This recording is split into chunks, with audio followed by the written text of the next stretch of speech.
सत्याचा वेध घेणारं आपलं हक्काचं चॅनल। नमस्कार, लोकशक्ती डिजिटल न्यूज चॅनलमध्ये आपले स्वागत। भ्रष्टाचार कृती समितीच्या वतीने परंडा पालिकेच्या मुख्याधिकारी यांच्यावर लावलेले भ्रष्टाचाराचे आरोप व त्यांचे तात्काळ निलंबन करावे या दृष्टिकोनातून करण्यात आलेल्या आंदोलनामुळे परंडा शहरातील वातावरण अधिकच तापले आहे।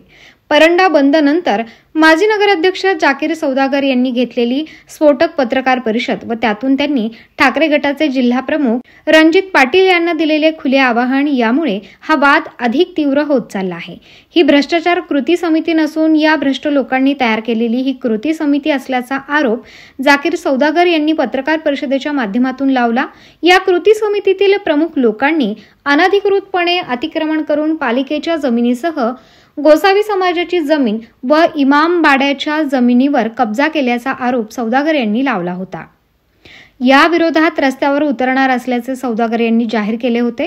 जाहीर केल्याप्रमाणे अनधिकृत अतिक्रमणाच्या विरोधात सोमवारी माजी नगराध्यक्ष जाकीर सौदागर यांच्या नेतृत्वाखाली येथील टिपू सुलतान चौकातून तहसील कार्यालयापर्यंत हलगी मोर्चा काढण्यात आला। या मोर्चात शहरातील हजारो नागरिक सहभागी झाले होते। तहसील कार्यालयाच्या मुख्य प्रवेशद्वारावर तहसीलदार यांनी आंदोलनकर्त्यांचे निवेदन स्वीकारले, तर सौदागर यांच्या उपस्थितीत नगर परिषदेच्या मुख्याधिकारी मनीषा वडेपल्ली यांनाही निवेदन देऊन 1 महिन्याच्या आत अनधिकृत अतिक्रमण काढून घेण्याची मागणी केली आहे। दिलेल्या कालावधीत प्रशासनाने अतिक्रमण काढून न घेतल्यास तीव्र आंदोलन करण्याचा इशारा सौदागर यांच्या वतीने देण्यात आला आहे।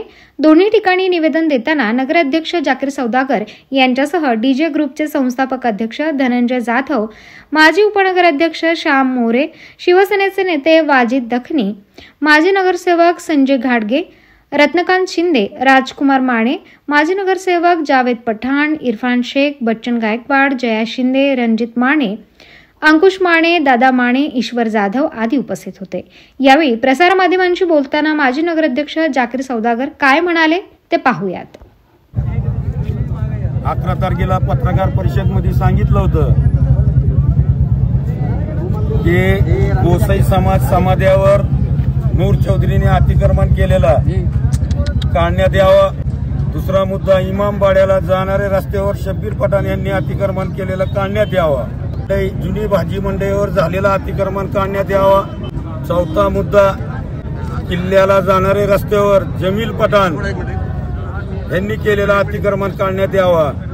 आणि 5वा मुद्दा, बार्शी रोड पेट्रोल पंपाच्या पाठीमाग समर्थ नगरचा रस्ता हडप केलेला काढण्यात यावा। हे आम्ही कलेक्टर साहेब, तहसीलदार साहेब यांना निवेदन दिलंय। आता आम्ही नगर परिषद मुख्य अधिकारीला निवेदन द्यायला चाललो। हे अतिक्रमण किती दिवस झालं केलेल्या लोकांनी, कधीपासूनचा मुद्दा आहे आणि आज कसा काय उपस्थित झाला? हे अतिक्रमण बरेच दिवसापासून आहे।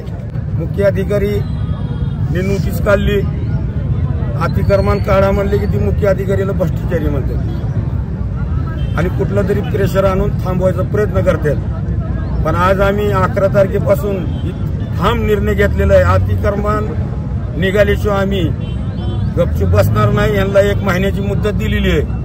मुदतीत कधी अतिक्रमण नाही निघाला, हजारोच्या संख्येने आम्ही रस्ता रोको आंदोलन करणार। कुठं करणार रस्ता रोको? इथं का जिल्ह्याच्या आंबेडकर चौकात करणार।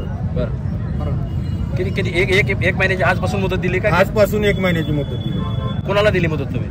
आम्ही कलेक्टर साहेबाला, मुख्य अधिकारी यांना आम्ही त्या आमच्या निवेदनमध्ये केलेलं आहे, तारीख टाकलेली आहे, एवढ्या दिवसात अतिक्रमण निघाला। बरं, ह्या मोर्चामध्ये सहभागी झालेले कार्यकर्ते पदाधिकारी हे कुठले आहेत, नेमकं कुठल्या पक्षाचे आहेत? काय असं पक्षी काय का सार्वजनिक आहे, नागरिक आहे? परंड्या शहराचे आहेत, माझ्यावर प्रेम करणारे आहेत। आणि मी तानाजी सावंत साहेब, आरोग्यमंत्री, महाराष्ट्राचे माजी मंत्री यांचा कार्यकर्ता आहे आणि त्यांच्या नेतृत्वात मी ही आंदोलन करायला लागलो।